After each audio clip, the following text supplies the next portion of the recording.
الله اكبر. اي حد فيكم هيقطع الصلاه ديت هياخد 20000 جنيه دلوقتي حالا.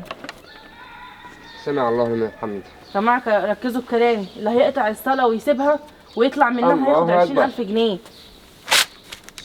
انا يا استاذ. حلال عليك ال 20000 الله جنيه. اكبر. بجد؟ مبروك يا عم. دول كده بقى بتوعي؟ بتوعك طبعا. الله اكبر. وانت لو قطعت الصلاه دي هتاخد 40000 جنيه. وال 40000 الله جاهزين أكبر. اهو قدامك. 40000 هياخد؟ هياخد هاخدهم 40000 حقيقي؟ جنيه. ايوه طبعا 40000 جنيه. لو قطعت الصلاه دي وسبتها وما كملتش فيها يلا. هتاخد 40000 جنيه. الله اكبر. يا هتاخد 40000. يا ريتني كنت اتاخرت شويه كنت خدتهم انا 40. يلا سمع الله لمن يلا حمده. بقى كل واحد يحط يلا نصيب. هتاخد 40000. الله اكبر. يا بابا ابقى كملها في البيت. 40000 ايه؟ امسك 40000 جنيه. انت عايز ايه تاني؟ انت يلا. بياخدهم ومش على اقتناع. هات يا لا بابا. لا هو قطع خلاص يا 40000 يا استاذ. بابا. خلينا نقطع الله الصلاة اكبر. عشان الفلوس. هنكملها في البيت انا وانت. هو خلاص قطع ياخدهم؟ خليه ياخدهم. ايوه شكرا يا استاذه. ما اعرفش هو ما قطعش الصلاه ليه. يا استاذ لو قطعت الصلاه هتاخد مني 150000 جنيه. يا بابا ما ينفعش اللي انت عملته ما ده. ينفعش ايه؟ سامع بتعرض عليه كام؟ يا ريتنا كنا اتاخرنا يا اخي. هنكملها في البيت هنكملها. شوف 150000 احنا الا فقر. يا بابا تقطع الصلاة عشان الفلوس.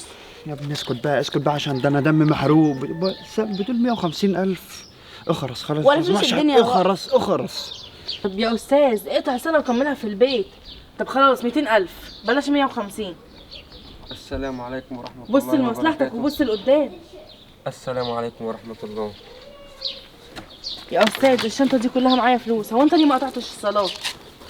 قطع الصلاه ليه؟ عشان الفلوس؟ بقول لك هديك 200000 جنيه. ولو يعني 200000 ولو كنت جنيه. طلبت اكتر الشنطه دي كلها مليانه فلوس كنت هديك. يا استاذه ازاي ابتدي الصلاه امام الله عز وجل واقطع عشان خاطر فلوس؟ عشان مصلحتك. انت غبي. اما انت هتصليها في البيت. انا مصلحتي مع الله مش ولا انت مصلحتي حابب معاك. تكون فقران يعني؟ انا حابب ان اكون مع الله مش مع اللي زيك. وبعدين انت ايه اللي ده؟ ايه اللي انت لابساه ده؟ ازاي تقفي قدام ناس بتصلي بالطريقه بتاعتك دي؟ خلي في حشمه شويه. طالما انت طلعت كده اهوت امين ومتدين انا هقول لك بقى ان ده كان اختبار. وانا كنت بشوف رد فعلكم ايه انتوا الثلاثه. وهم فعلا خسروا في الاختبار. وانت الوحيد اللي نجحت فيه. ايه الاختبار ده بقى؟ انا بصراحه جوزي لسه ميت وسايب لي املاك وبيوت وشركه بتاعتي كبيره جدا. وانا كنت محتاجه واحد زيك يجي يمسك لي الشغل ده كله. وبرضه هيبقى باسمي وباسمك. ازاي؟ يعني انا بصراحه عايزه اتجوزك. سامع ده هتتجوزوا كمان؟ اللي بتقول له عندها شركات واراضي ومصانع. احنا فقر الله يخرب بيتك. يلا يا بابا خلينا نمشي. نمشي ايه؟ استنى مش هنتحرك مننا غير لما نعرف يعملوا يا بابا على ايه. فكرة اللي انت عملته ده غلط. انت بهدى بقى اهدى عشان دمي محروق مش ناقصك. نقطني بسكوتك ده. ومين قال لك اصلا ان انا هتجوزك؟ انا معايا فلوس كتير قوي وانا غنيه وعندي املاك كتير قوي. خلي فلوسك لنفسك يا استاذه. انا من قدام الانسان اللي بحبها ولا هي هتصني انا هعمل لك هتجوزها. كل اللي انت عايزه. وانا محتاجه حد يخاف عليا. انا محتاجه حد زيك في حياتي. انت حتى عايزه تشتري الحب والانسان بالفلوس؟ بس انت امين وعندك ثقه وهتحميني وهتحترمني وهتحافظ عليا وعلى املاكي. فانا كنت محتاجه حد زيك في حياتي. انا في انسان وهعمل لك كل اللي انت عايزه وهديك يا كل املاكي. استاذه ريحي نفسك. انا في انسانه مرتبط بيها وبحبها وبتحبني وهنكمل مع بعض. مش شبهي مش شبهك كده. يا غبي وافق.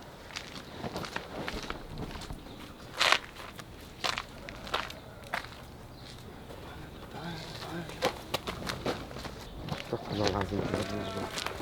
يا استاذ يا استاذ يا استاذ فكر بس كده. فكر في مصلحتك. اسمعيني بس. عايز ايه يا عم؟ ده ما بيفهمش. شكله واحد عبيط.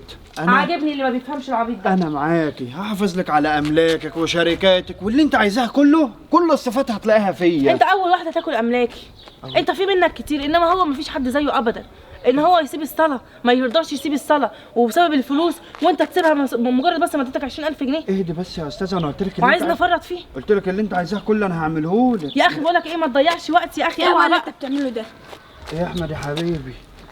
ده انت قطعت الصلاة عشان شوية فلوس. ايه؟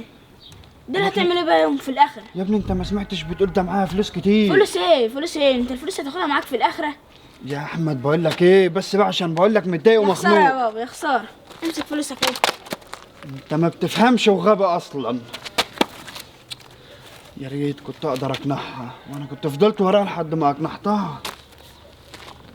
الفيديو ده رسالة وانا عمري ما اعمل كده وعارف ان مفيش حد في الدنيا يعمل كده. بس الناس اللي بتبقى شغالة وقت الاذان وتقول لك العمل عبادة على فكرة المقولة دي غلط. العمل عبادة بس مش في وقت الصلاة. وخليك فاكر ان الكفن في الاخره ملوش جيوب. ولو عجبك الفيديو اعمل متابعة ولايك وشير عشان يوصلك كل جديد. سلام يا الناس، الفيديو كله ان شاء الله.